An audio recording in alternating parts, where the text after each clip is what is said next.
Shall we? Okay. Well, I got some shout out to Chad Yurgis. I'm glad you're watching this, Chad.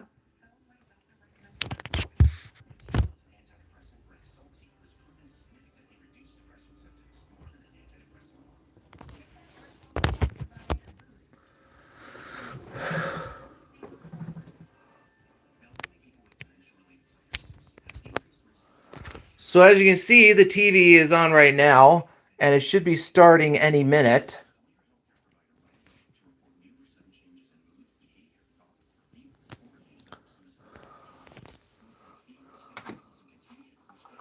So, if anyone has any questions, feel free to ask.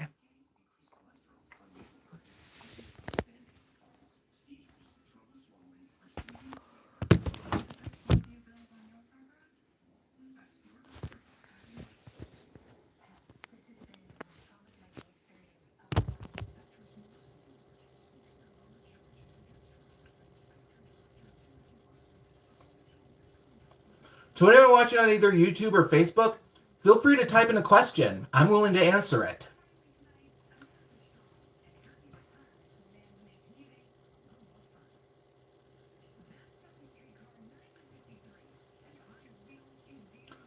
Now, the Ten Commandments, like I said, is going to be over 4.5 hours long, so I hope none of you get bored or anything, or something like that. So, feel free to ask any questions you want. I am willing to answer them. All you got to do is just type it in, and I'm willing to answer.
So, the movie's going to be starting any second.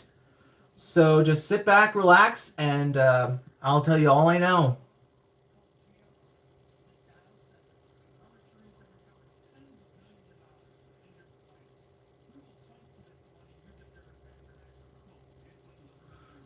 So,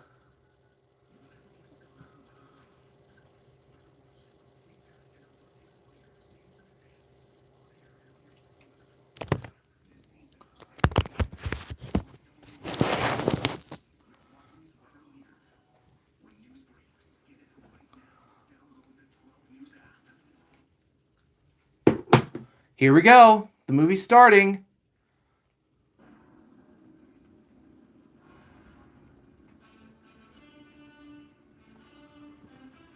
Now, this is how you start an epic. Grand scale music, courtesy of the classic composer Elmer Bernstein. This was one of the very first films he did a score for, and next you know, he was doing big classics like To Kill a Mockingbird, as well as others such as, let me look. Let's see. He did The Man with the Golden Gun with Frank Sinatra, the classic western The Magnificent Seven, also starring Yul Brynner, the musical movie Hawaii with Julie Andrews. He also did the theme song for the classic western, John Wayne western True Grit. And he even had a career all the way up to the 2000s. He actually worked with Martin Scorsese in at least one of his movies, The Age of Innocence. The last film he was nominated for was the 2002 film Far From Heaven with Julianne Moore. Now, Elmer Bernstein won only one Oscar his entire career for the 1967 original musical Thoroughly Modern Millie. And it is a shame because when it comes to his music, he is known for making beautiful films, music. I mean, listen to this. Listen to this score for the Ten Commandments. I mean, it is definitely grand scale. It's up there with like some of the big classic epic scores like Ben-Hur, Cleopatra. And the cast too. I mean, in just a few minutes, you can see that there is literally going to be our huge cast. And when it comes to Cecil B. DeMille, you got to give him credit for doing such a... Okay, I got a question from Anjan4192. If you're wondering where I'm from, I happen to live in a small town in Wisconsin just east of Madison called Waterloo. I wouldn't want to give you my actual address because you never know what people are out there. If anything, Waterloo is a very small town, but I have a huge passion for cinema. I actually went to UW-Whitewater, and I actually got a minor in film studies. My major was an electronic media emphasis, if anyone's wondering. Shout out to my alma mater, UW-Whitewater. Go Warhawks. Now, when it comes to the movie, you can tell that Cecil B. DeMille wanted this to be a very authentic movie. So he had tons of... He used a lot of, experts in religion as well as historians to help make the film as authentic as possible. Although nowadays people would consider the film actually not accurate, because now archaeologists believe that Moses, as well as others, believe that Moses wasn't around the same time as the great pharaoh Ramesses II. Now, no one knows exactly which pharaoh was mentioned in the book of Exodus. So, who knows? Now, if the name Anne Botchins sounds familiar, she's been the editor for every Cecil B. DeMille film all the way back to the 1910s. And she ended up winning one Oscar in her entire career for film editing. And it was for the DeMille film Northwest Mounted Police back in 1940. Now, this is how you tell that Cecil B. DeMille wanted people to know this was his song. And this was to be his magnum opus after a career of over 40 years. And now he's doing the narration. He was a showman. He wanted people to understand that he was basically the master of ceremonies to these. He was basically the ringmaster presenting spectacles to audiences around the world.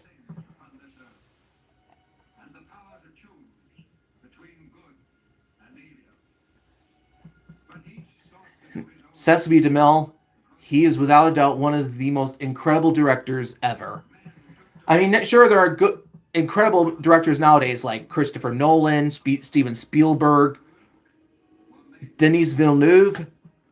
But when it came to Cecil B. DeMille, he was basically the expert of his time of making spectacles. He started all the way back. When it came to Hollywood, he was one of the very first directors in Hollywood in the early 1910s. He actually ended up he actually directed the very first film to be shot in Hollywood. The 1913 Western, The Squaw Man.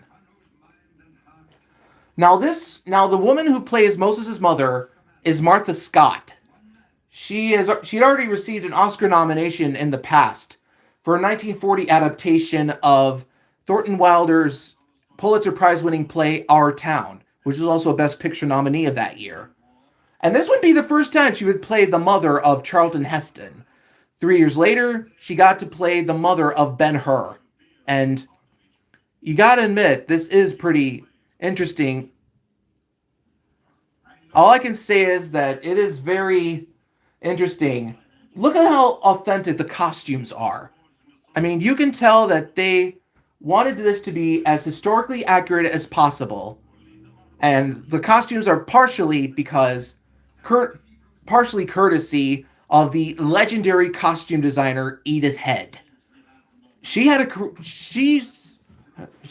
she still holds the record for the most Oscar wins for best costume design, 8 in total.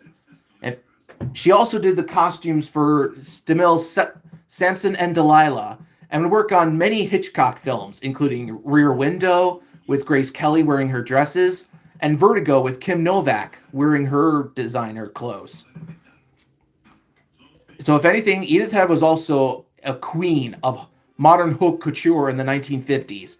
And she ended up getting nominations all the way into the late 70s. Her last nomination was for the 1977 disaster film Airport 77. She was actually also nominated for the original Airport film in 1970. She lost the Oscar for Airport 77 to Star Wars. So you can tell how big a change that was, as well as a huge contrast, especially with modern couture versus sci-fi costumes that blew people away.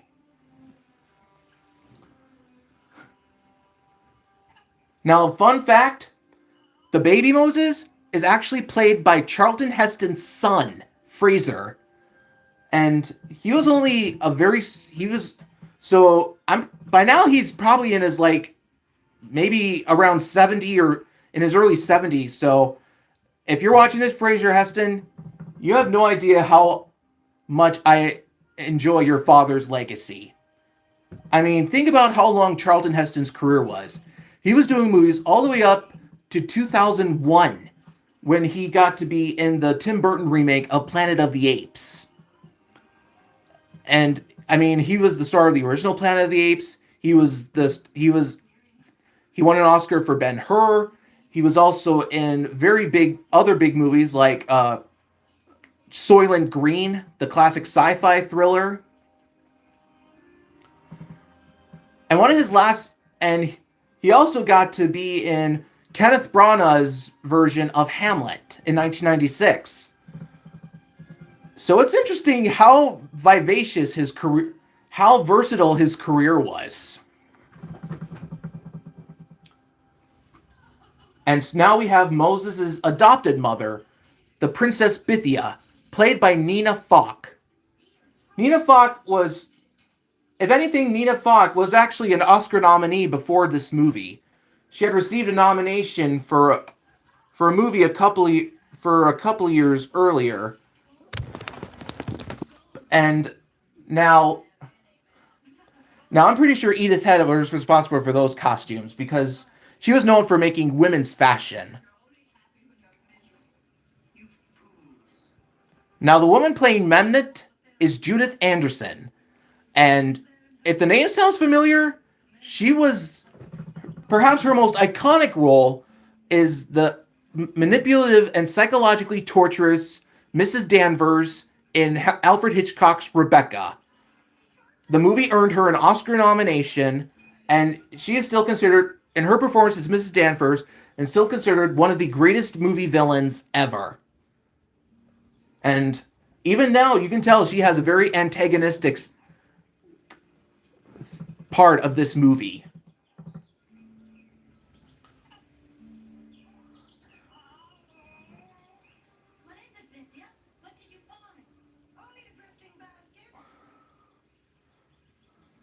Now, it's very interesting seeing... Now, you can tell at first that Bithia was questioning whether to keep the baby or not. But she knows that it is to her, it's a blessing.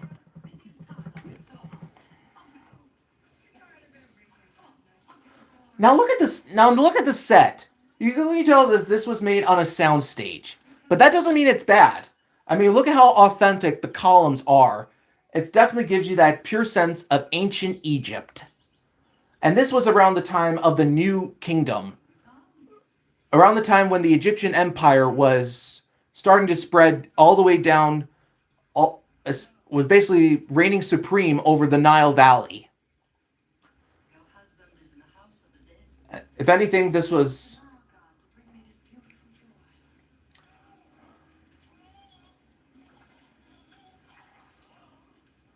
Now, as a guy who was interested in ancient history, it's very interesting seeing how they were able to bring, in a way, ancient Egypt to life through this movie.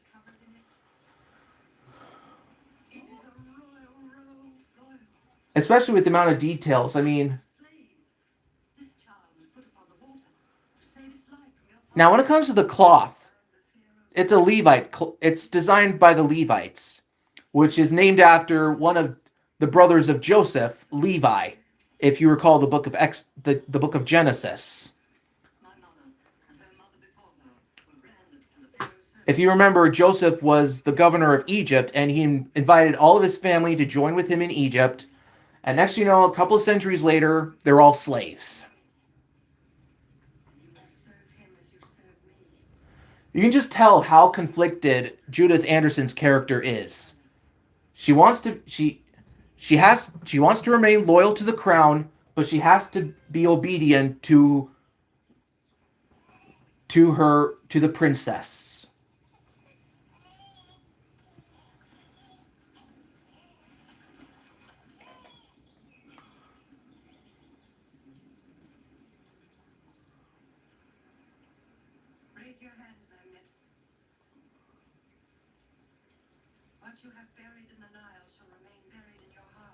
I love how there's a little loophole with that.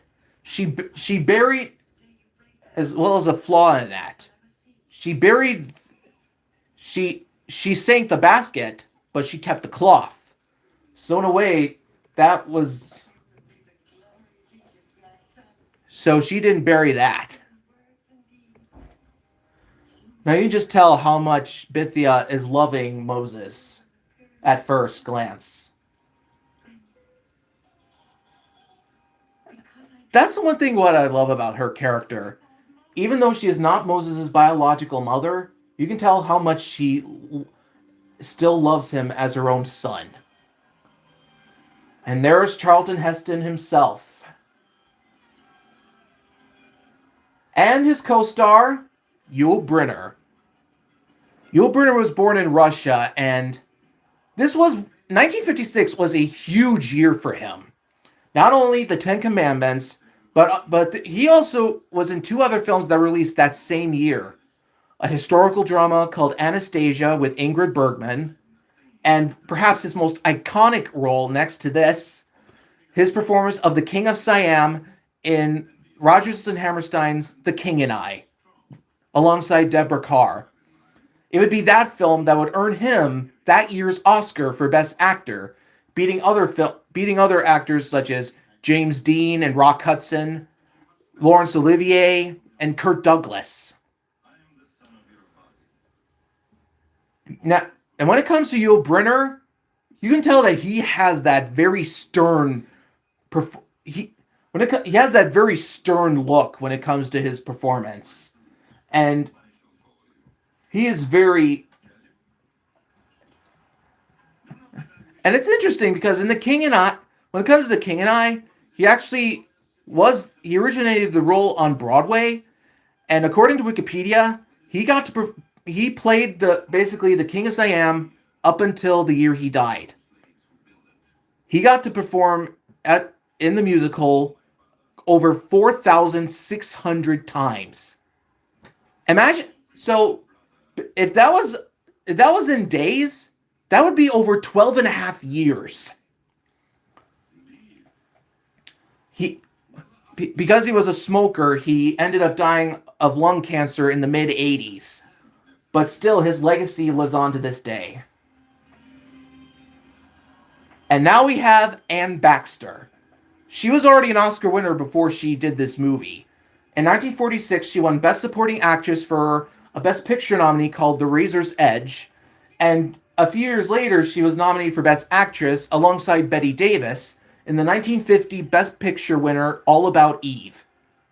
Now, all of her costumes in this movie were designed by Edith Head. And fun fact, her grandfather happened to be the influential architect Frank Lloyd Wright.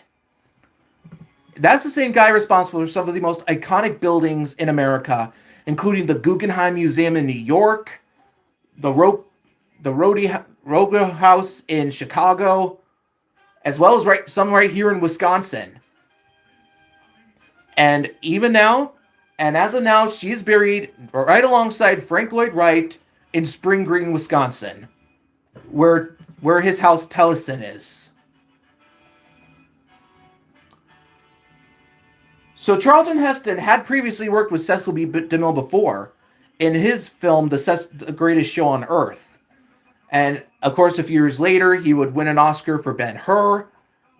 And it's incredible how long his career lasted.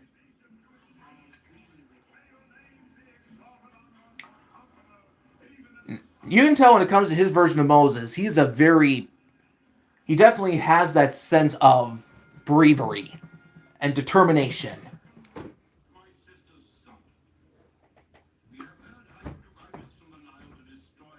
Just look at how authentic the costumes are. The Pharaoh is played by Sir Cedric Hardwicke, and this was one of the last big roles he had before he died. He actually started off in the 1930s. Another iconic role he did was as the Judge Frollo in the 1939 version of The Hunchback of Notre Dame, which was an influence for the 1996 Disney version.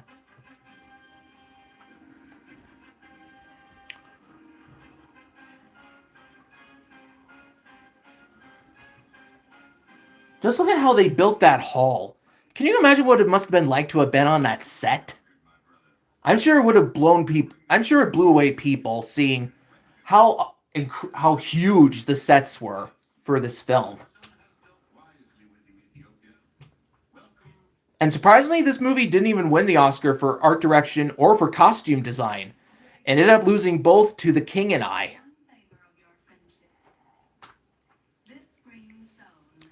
And when it comes to the cinematography too, it didn't win it at all. If anything, the Ten Commandments only won one Oscar for the visual effects, and you'll see why by the end of the movie.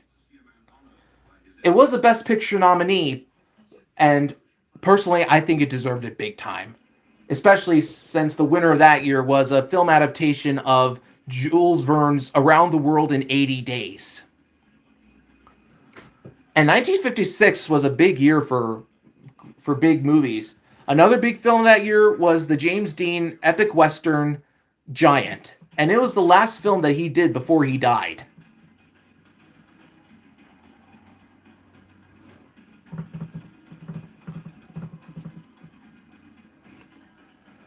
Now just look at how lavish those costumes are.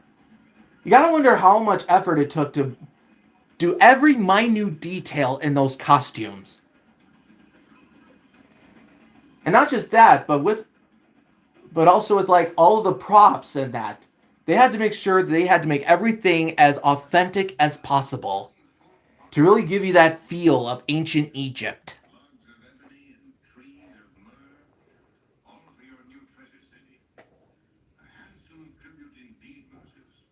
I mean, even when it comes to the Pharaoh's crown, that's authentic too. Because now the reason why it's white and red is because it symbolizes the unity of Upper and Lower Egypt. The white symbolizes Upper Egypt. The red symbolizes Lower Egypt. So they were able to combine the crowns into one.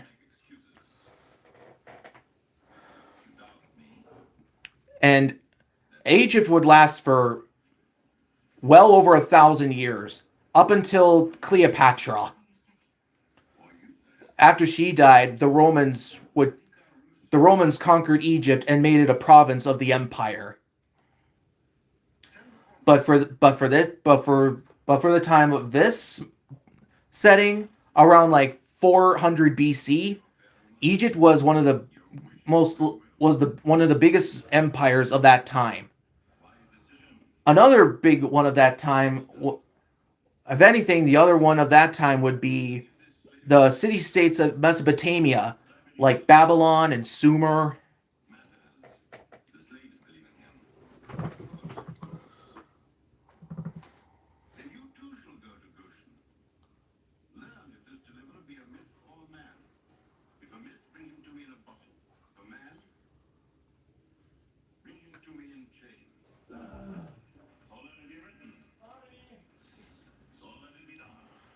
Now that line you will hear a lot during the movie. So let it be written, so let it be done. And it's basically and it really tells you why. It basically gives you that sense of law. I mean, I'm pretty sure people still use that to this day. Maybe not in America, but you never know. Okay, a commercial break. So if anyone has any questions right now, feel free to type. I'm all ears.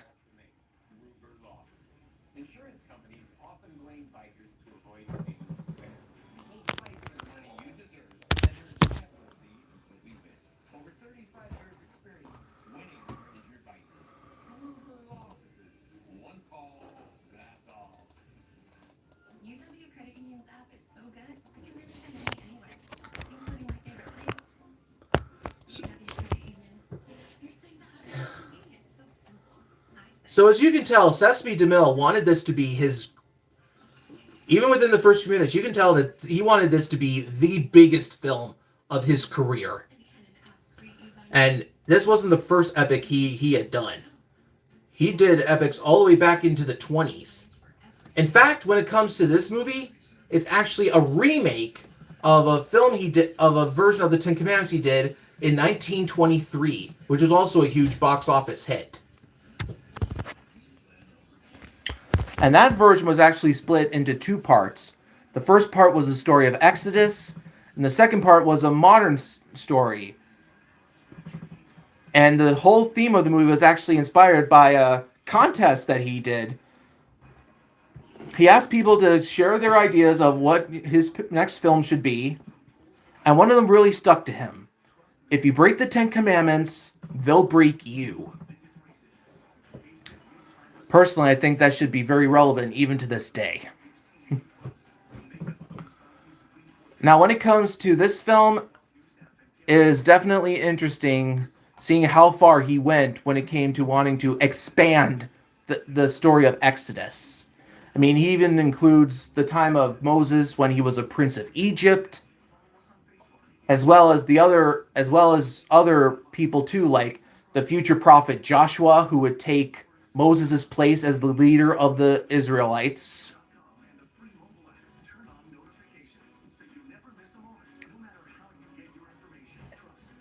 If anything, I definitely think this version, the 1923 version is good as its own thing, but compared to the 1956 version, you can tell DeMille wanted it to be enormous. He wanted to make the epic of epics of his career. An epic that would outdo any epic of his career. So all I can say is, he definitely hit a grand slam with this.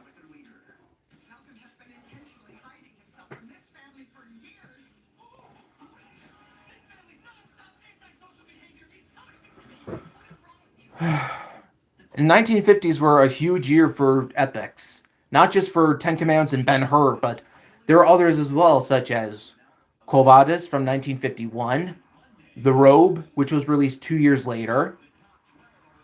And then into the 60s, you had Spartacus with Kirk Douglas, Cleopatra with Elizabeth Taylor. That one lasted over 4 hours long. And it's really interesting how all of them have the same thing. They're all set in ancient times. Because you can tell they wanted do something that wowed people. Like, they wanted people to like compare their lifestyle compared to what it was like, say, 2,000 years ago. Now, the chemistry between Charlton Heston and Baxter, I really think is good.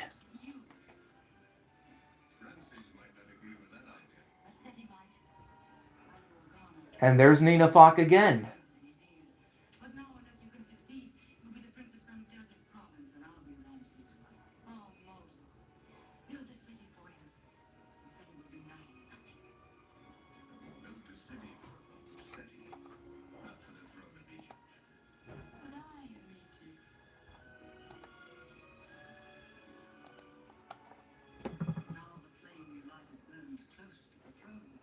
And that is why Memnet should keep her mouth quiet. You can still tell that she wants to remain extremely loyal to the crown.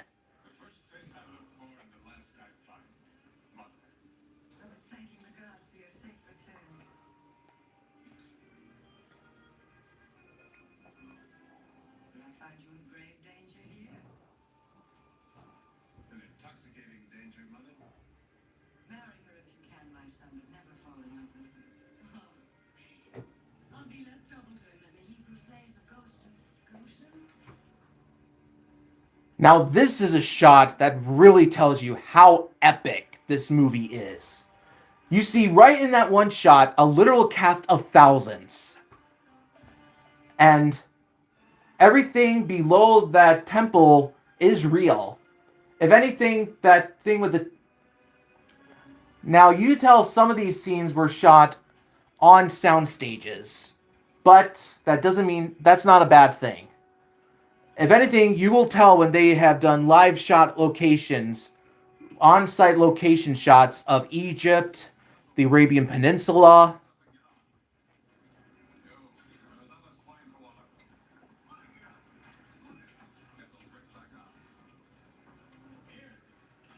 Now we have John Derek as the future prophet Joshua.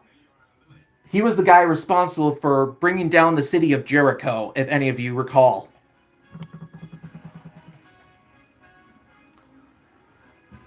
Now, this scene almost makes him sort of like an Errol Flynn type of hero. The kind of guy that people would want to look up to.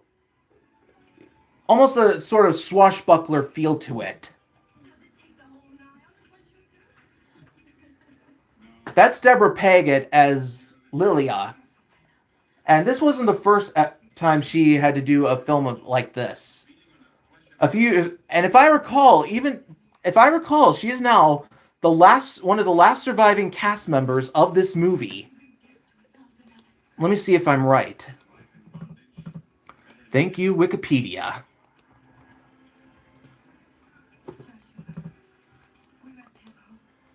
Oh, yes. According to Wikipedia, she is still alive at the age of 92. She'll be 93 in August. Oh, yes. Edward G. Robinson as Dathan. Edward G. Robinson, if you recall, was mainly popular for being in a lot of gangster movies. And and he makes Dathan such a hateable character. If anything, I actually hate him more than Ramesses. But that's how good Edward G. Robinson was. I mean, I'm pretty sure he had to use that sort of personality too in a lot of the gangster movies he did. But seeing him in a film like this is quite a contrast. I'm pretty sure a lot of you are familiar with some of the caricatures or mimicry of his sort of, say, and that's where you get it from. That's where we got it from. Yeah, he was in a lot of film noirs, gangster movies. One of the most iconic ones he did was in the 1931 film Little Caesar. He actually his last film was actually with Charlton Heston, Soylent Green. And even though he never won an actual Oscar, he did receive an honorary Oscar. Unfortunately, it was 2 months after he died. He died in the early 70s.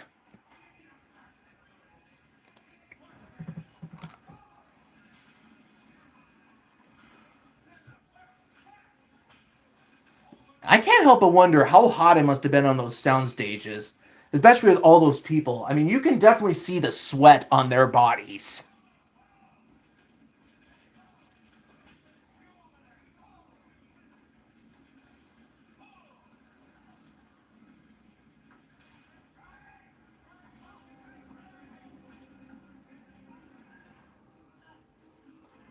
Now, this really showcases how hard, how oppressive the Egyptian Empire was to the slaves.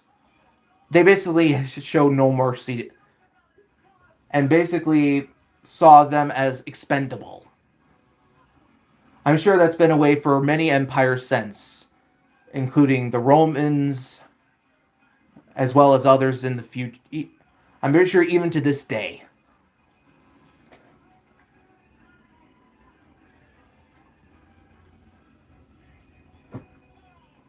Now, when it comes to that, you can't really tell if it's stone or not. I want to believe it's actually plaster, but the way they make it definitely makes you look. Definitely gives you the. I don't know if that's actual stone or plaster, but it does give that sense of that thing weighs like a couple of tons. Like it will crush you.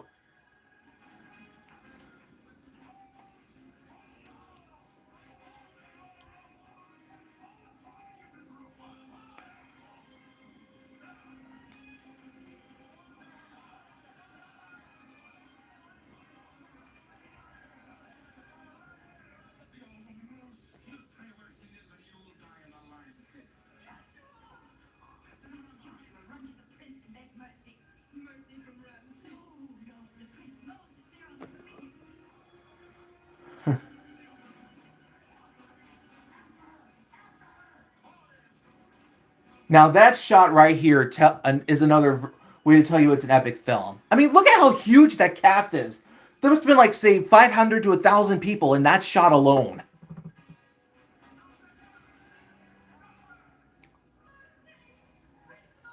Ah, and next to Charlton Heston, Vincent Price.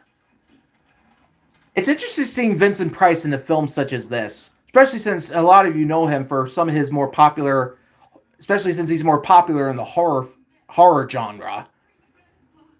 But actually, when he first started, he actually one of the first big films he did was actually a film noir in the 1940s, Laura, and it wasn't until like the 60s and 70s when he basically became the horror icon that we know him as today.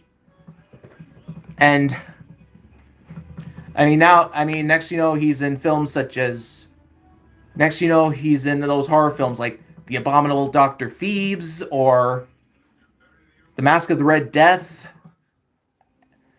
Plus it's no wonder why Michael Jackson wanted him to be a part of his music video Thriller. And he had a career that lasted even into the early 90s. One of the last roles he did was in the Tim Burton movie Edward Scissorhands with Johnny Depp. And of course, he's also very popular with in the animation field too. He was in Richard Williams' unfinished magnum opus The Thief and the Cobbler. He voiced the villain of the Rankin Bass Easter stop motion special Here Comes Peter Rabbit. And then what he considers is the best role he ever did was Professor Ratigan in Disney's 1986 film The Great Mouse Detective. And you can just tell in that film that he is just enjoying every second of voicing that villain. So seeing Vincent Price in a film like this, it's definitely a huge contrast to the films that he would do afterwards. I mean, he's now considered like one of the most iconic horror actors out there, including Peter Cushing, Christopher Lee. Heck, all three of them were in at least one movie together, if I recall.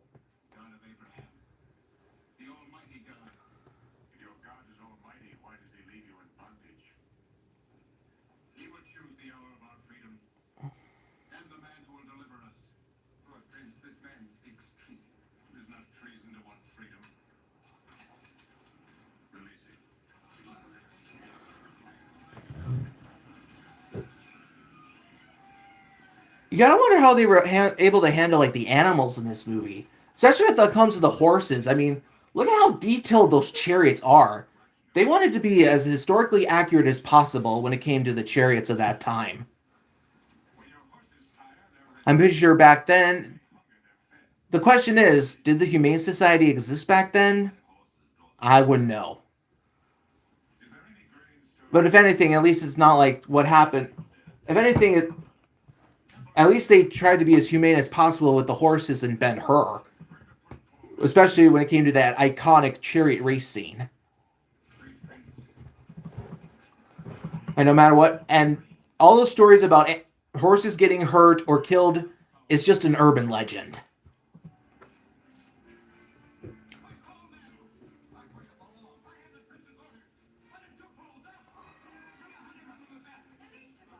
Now this scene really shows how much Moses wanted to be a good prince.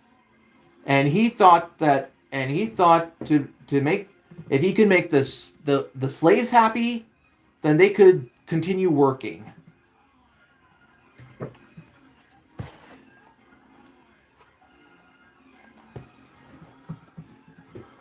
Man, look at all that grain.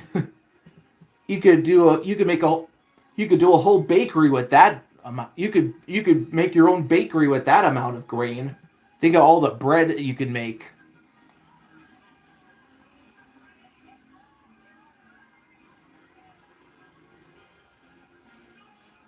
And once again, we have Elmer Bernstein's music giving it that grand scale feel to it.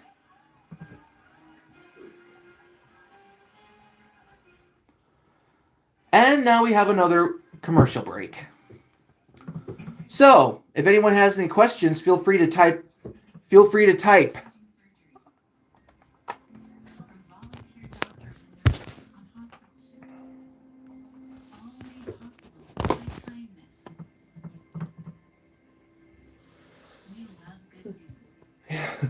We're only 40 minutes in, and we still got a long way to go. I mean, we've still got another 4 hours, people.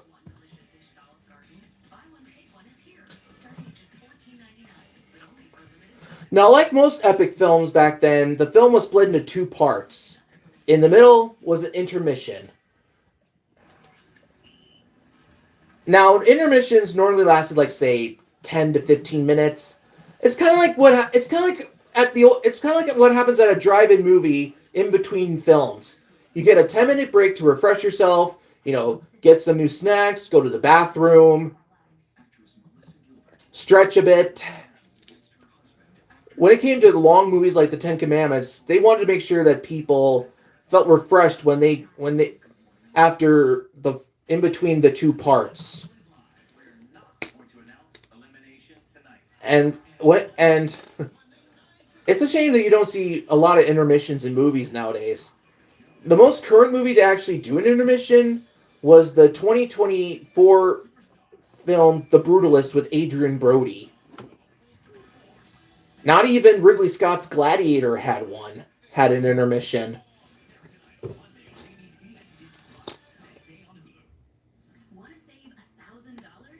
When it comes to like really long movies like this, they had to give at least people a chance to refresh themselves.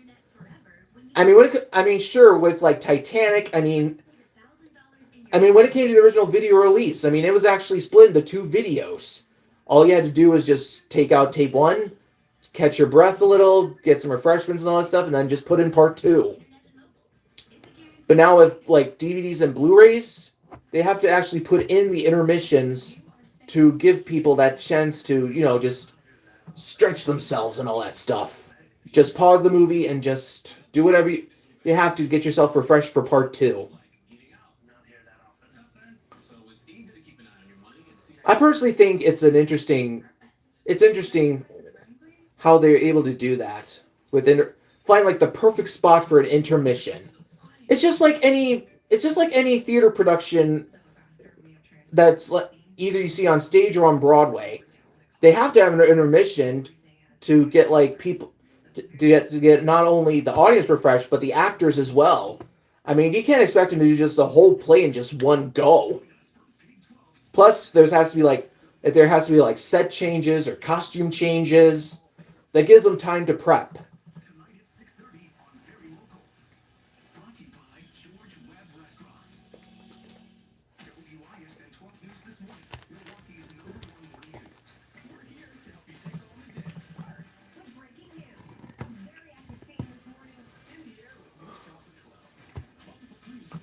Yeah, it's amazing how even 70 years later, people are still watching the Ten Commandments to this day.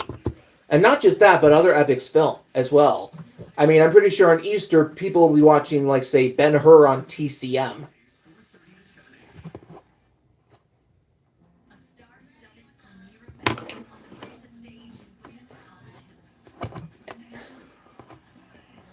Now, when it comes to the Ten Commandments, its TV premiere was in the early 70s, in February of 1973 to be exact.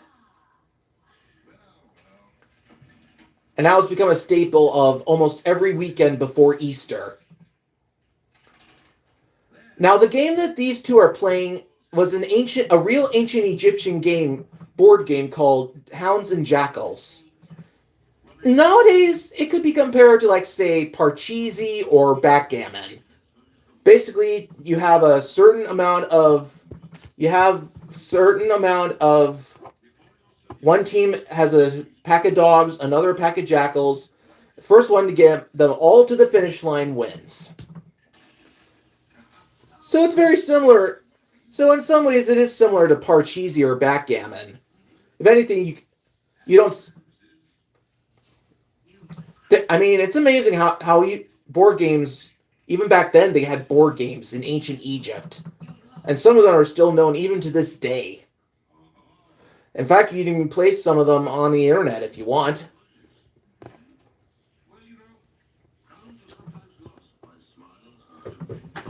So it's interesting knowing that board games were even a thing back in ancient times.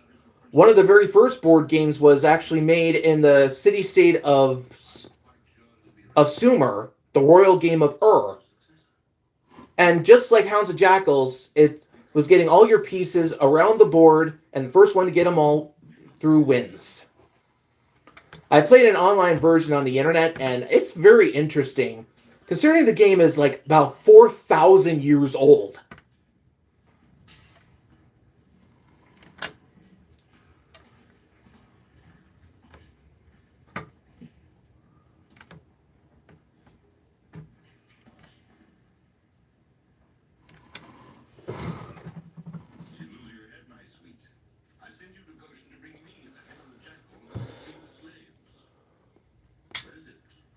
There. Now the sun's going down. I'm going to need a little more light.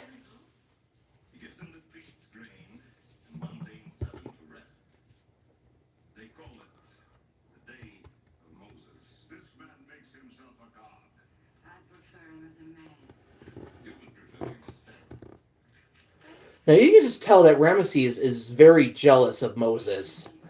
He thinks that Moses is going to basically steal his right to the throne of Egypt.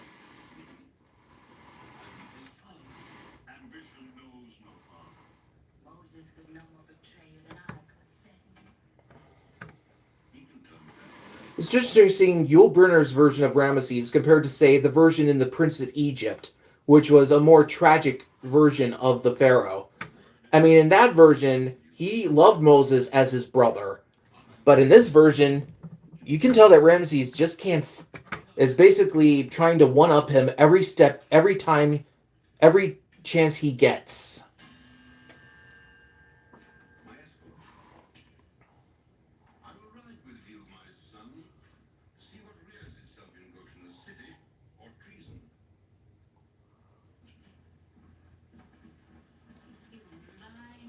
Now, when it comes to the costumes that Anne Baxter wears, with Edith Head, you can tell they wanted to make her look very seductive.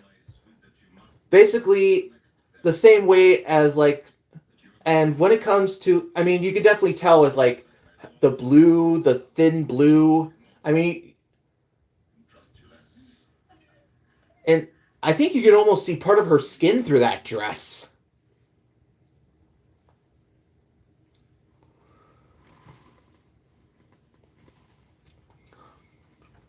So historically, Pharaoh Ramesses II did have a queen, Nefertari, and they did have, and if I recall, the real Ramesses II had ruled Egypt for like about 60 years, and he was he's still, and even now his mummy has been discovered and is on display. I think it's on display in either Egypt or London, England.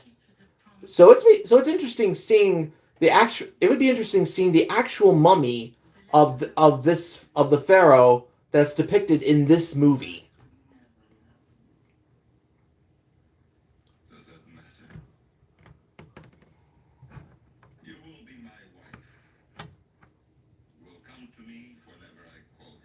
Now, Yul Brynner definitely has that very demanding feel to his role. He makes Ramesses the kind of guy that gets what he wants, and he is not going to stop until he gets it.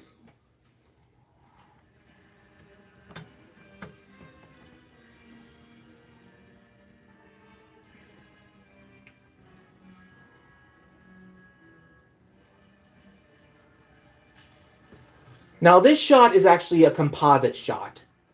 What you see in the background behind Moses, Charlton Heston, and Vincent Price, while you see those those thousands of people down below, the pylons at the top are a matte painting. Now, matte paintings were an old form of visual effects. You have this image, and you would basically black out a certain area where you would have the cast, and you would paint on the glass imagery to make it something, a different location. Famous examples would include the Emerald City in The Wizard of Oz. Let me see what else. Some big shots of ancient Rome in Ben-Hur. Matte painting was, in my opinion, it definitely gives the film a more artistic feel. Not just for this film, but for many other films that did matte paintings. Unfortunately, when CG came around, matte paintings started to become obsolete.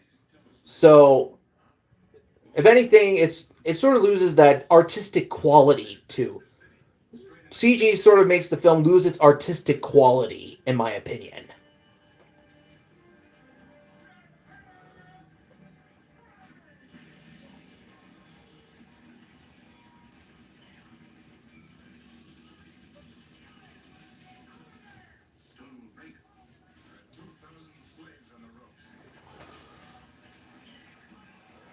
And like I said, the film editor for this movie had worked with Cecil B. DeMille in almost every one of his films. And you can tell how good a job she did at this.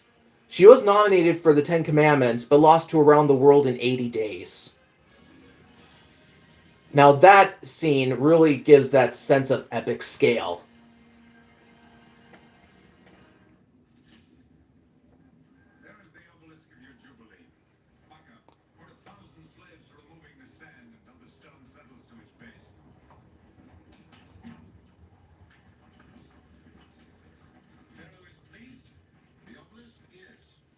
Now this is one of my favorite scenes because it really shows how much more mature Moses is to Ramesses.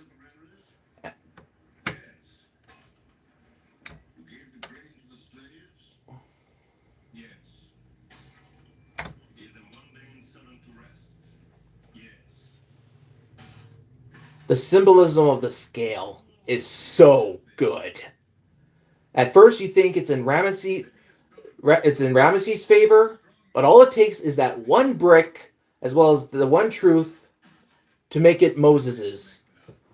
For the balance to change to Moses's favor. Now, if anything, I'm pretty sure that those two guys were like in front of a blue screen or something. They did have blue screens back in the 1950s, but if anything, they weren't as high.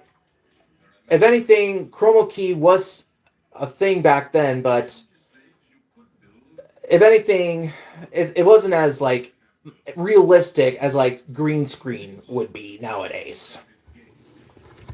Green screen really didn't start until the 90s.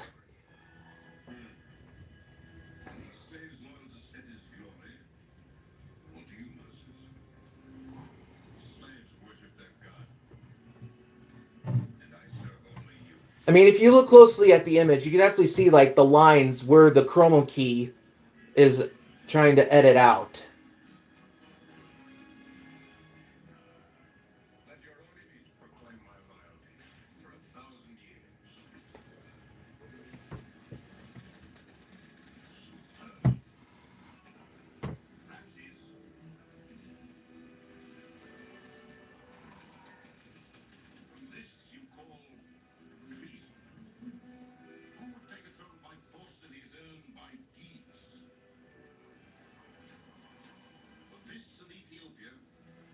Look at the comparison. Look at the contrast between Moses and Ramesses.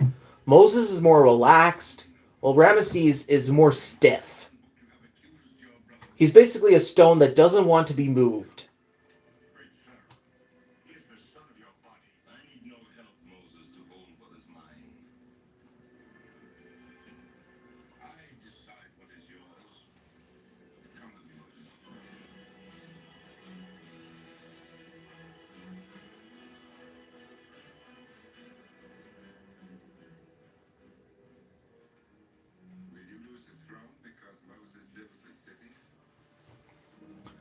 Ah, Vincent Price. He was really... He'll always be a legend. Same goes with Yul Brynner.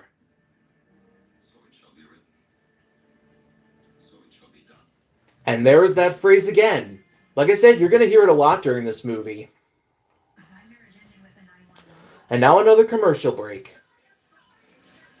I'm surprised no one has given me any comments yet or any questions, so please feel free to ask me any question. I'm willing to answer it, whether it's on YouTube or Facebook. I'm all ears.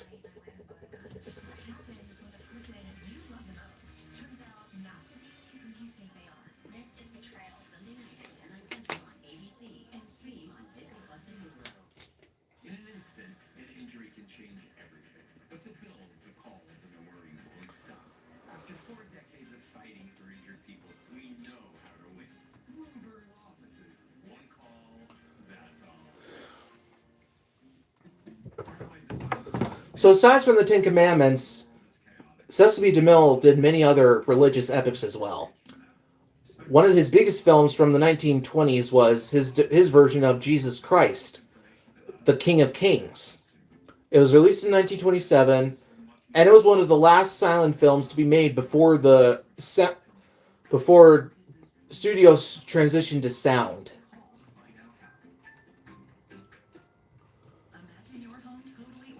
And next thing you know, he is doing...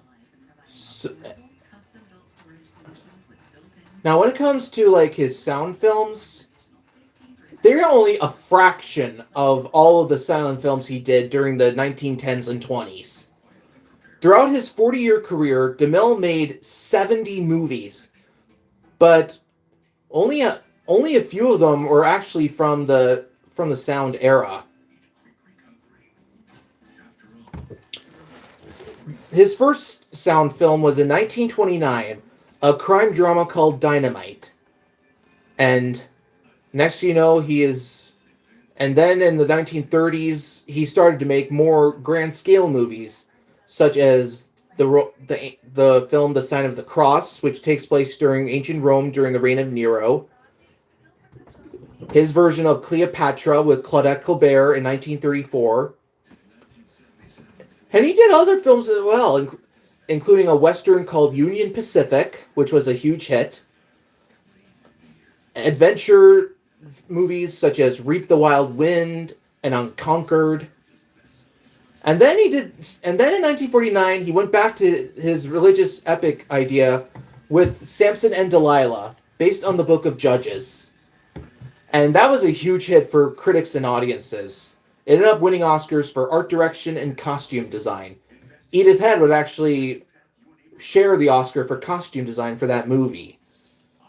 And after that, DeMille would win Best Picture for the classic circus movie, The Greatest Show on Earth. Unfortunately, people nowadays consider it one of the worst winners for Best Picture. Why? Because it was the same year as Singin' in the Rain and High Noon. But there are reasons why it won Best Picture.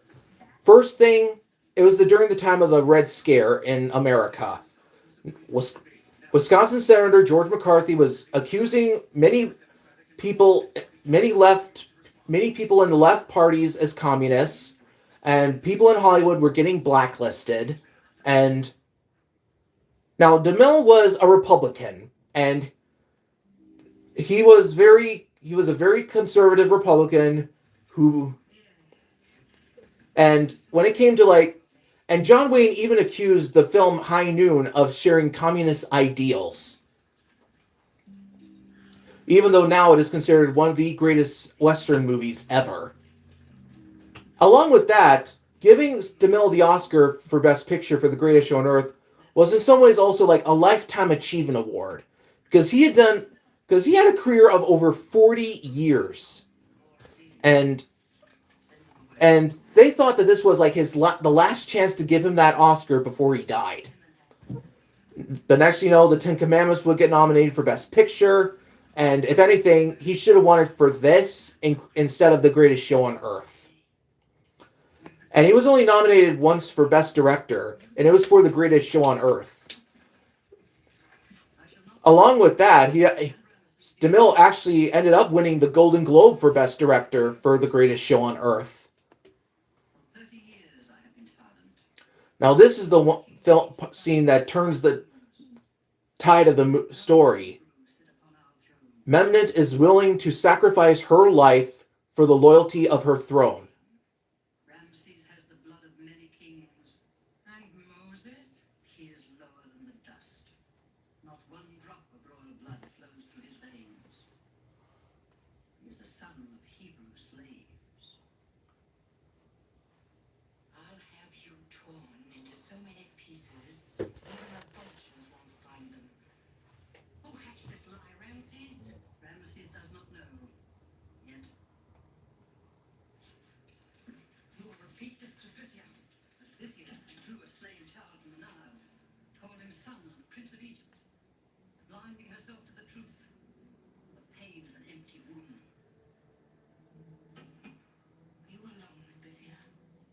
Little girl led me to the Hebrew woman Yoshebel, that the child might be suckled by his true mother.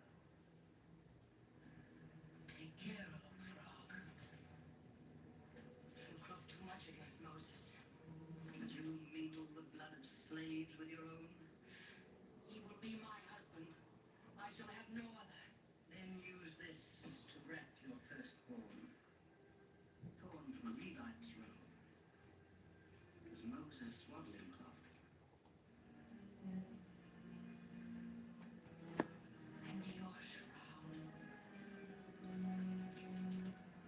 You think I care whose son he is? Ramses is. Won't live to tell him.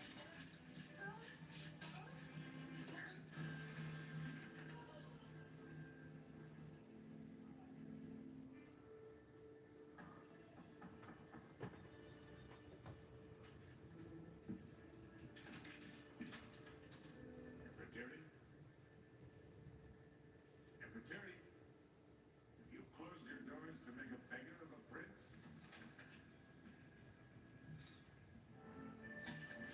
I'm the beggar, Moses, begging you to hold me in your arms.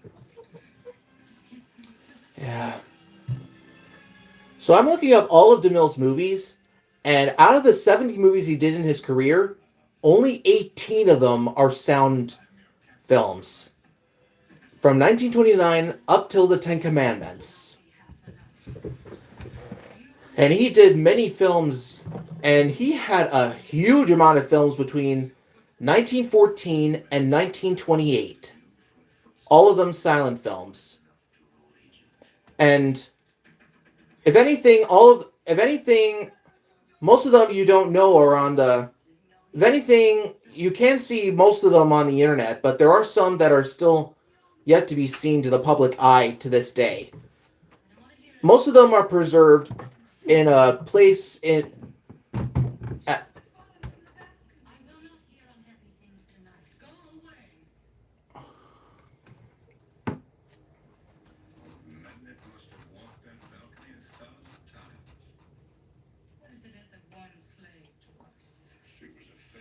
servant to you?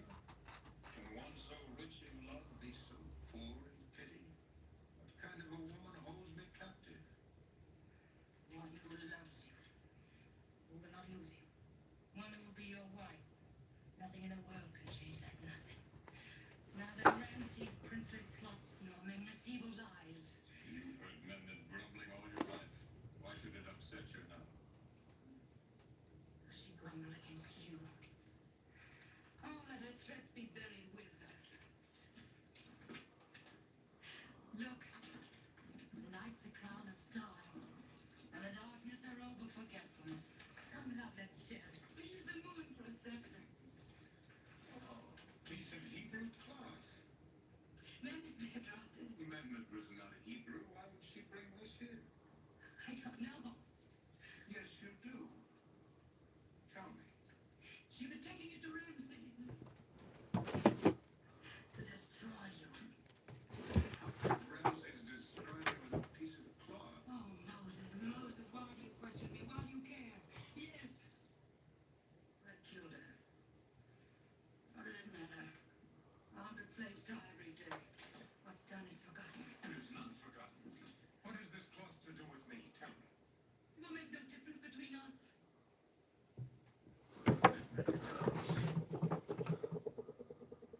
The child was wrapped in it. What child? They took him from the river. Memnon was with her. I am surprised that no one is actually asking questions, so I know who you are. I love you. I killed for you. I'll kill anyone that comes between I think I'm gonna. I don't know why, but I feel like I want to end this early. If there's no one willing, if there's no one actually going to see this, then I think I'm gonna end early. I hope you all enjoyed this, so take care.